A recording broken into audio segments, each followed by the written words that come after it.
तो आज हम बात करने वाले हैं एक ऐसे शख्स की जिनकी कहानी किसी भी जासूसी नॉवल से कहीं ज्यादा दिलचस्प है। भारत के national security advisor Ajit Doval. याद है ये लाइन 1968 की ब्लॉकबस्टर फिल्म आंखें की है। इसी फिल्म ने कहीं ना कहीं जासूसी को लेकर पूरे देश की सोच को एक नया मोड़ दिया था। फिल्मी जासूसों के ग्लैमर और एक्शन के पीछे एक असली दुनिया भी तो है। चलिए आज उसी दुनिया के एक ऐसे दिग्गज की कहानी में उतरते हैं जिनकी असल जिंदगी, यकीन मानिए, किसी भी फिल्म से ज्यादा हैरत अंगेज है। तो कहानी शुरू होती है उनके एक लेजेंड बनने से। आखिर कैसे बनी अजीत डोभाल की वो छवि जो आज हम सब जानते हैं, एक हीरो वाली छवि। देखिए, सफर शुरू होता है एक आईपीएस ऑफिसर के तौर पर। फिर वो इंटेलिजेंस ब्यूरो में चले जाते हैं, अंडरकवर एजेंट बनते हैं और धीरे धीरे भारत के सबसे ताकतवर सुरक्षा पद तक पहुंचते हैं। और ये कोई आसान सफर नहीं था, हर मोड़ पर खतरे और चुनौतियां थीं। अब उनके कुछ मशहूर किस्से सुनिए, ये तो किसी भी स्पाई थ्रिलर को पीछे छोड़ दें। सोचिए जरा, 7 साल पाकिस्तान में अंडरकवर रहना, गोल्डन टेम्पल में रिक्शा वाला बनकर घुस जाना, या फिर पाकिस्तानी साइंटिस्ट्स के बाल इकट्ठा करके उनके न्यूक्लियर प्रोग्राम का भंडाफोड़ कर देना। ये सिर्फ कहानियां नहीं हैं। और ये सिर्फ किस्से कहानियां नहीं हैं, उनकी इस बहादुरी को सरकार ने भी माना। ये जो लाइन आप देख रहे हैं, ये उनके कीर्ति चक्र अवार्ड के साइटेशन से है। और पता है, वो ये सम्मान पाने वाले पहले पुलिस ऑफिसर थे। इससे साफ पता चलता है कि उनकी हिम्मत और देश के लिए उनका जज्बा किस लेवल का था। मगर हर सिक्के के दो पहलू होते हैं ना, तो अब उस हीरो वाली इमेज से थोड़ा आगे बढ़ते हैं और जासूसी की उस असली कड़वी सच्चाई को देखते हैं जो फिल्मों के पर्दे पर कभी नहीं दिखती। तो फर्क क्या है एक फिल्मी जासूस और एक असली एजेंट में? जमीन आसमान का। असल दुनिया में साहब, मदद के लिए गाने वाले भिखारी नहीं आते और ना ही हर मिशन सक्सेसफुल होता है। यहां तो हर कदम पर जान का जोखिम है। ऐसे फैसले लेने पड़ते हैं जो शायद सही गलत के परे हों, और कुर्बानी, उसकी तो कोई गिनती ही नहीं। मतलब साफ है, जासूसी की दुनिया ग्लैमरस बिल्कुल नहीं होती। ये गुमनामी की, उलझनों की और उन खतरों की दुनिया है जिनके बारे में हम और आप कभी जान भी नहीं पाते। और सिर्फ बाहरी खतरे नहीं हैं, अंदर भी बहुत सी दिक्कतें होती हैं। कभी पॉलिटिक्स का दबाव, कभी करप्शन के आरोप और अफसरों का गिरता हुआ मोराल। और इन सब से ऊपर एक डर हमेशा बना रहता है, पकड़े जाने का डर। उस टॉर्चर का डर जिसके बाद शायद अपना देश भी कह दे, हम इन्हें नहीं जानते।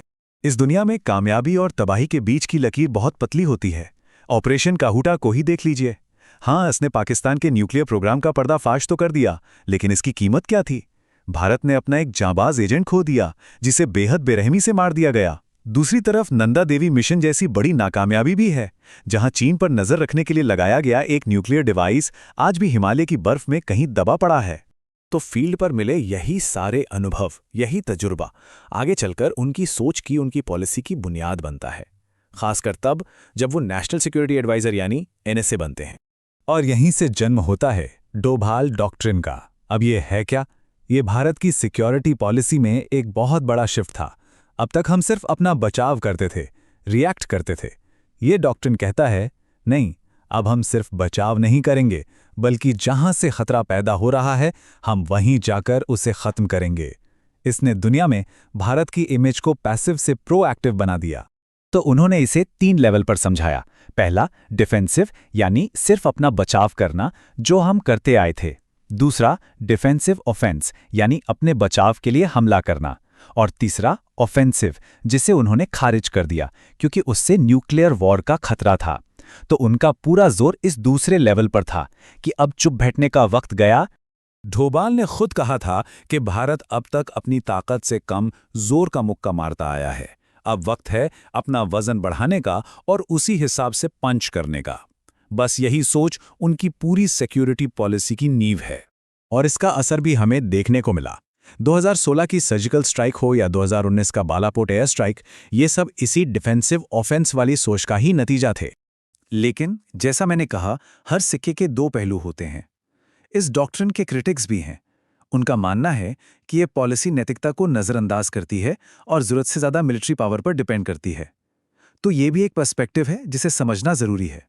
तो इन सब बातों को अगर हम एक साथ देखें, एक जासूस, एक पॉलिसी मेकर, तो अजित डोभाल की विरासत आखिर है क्या?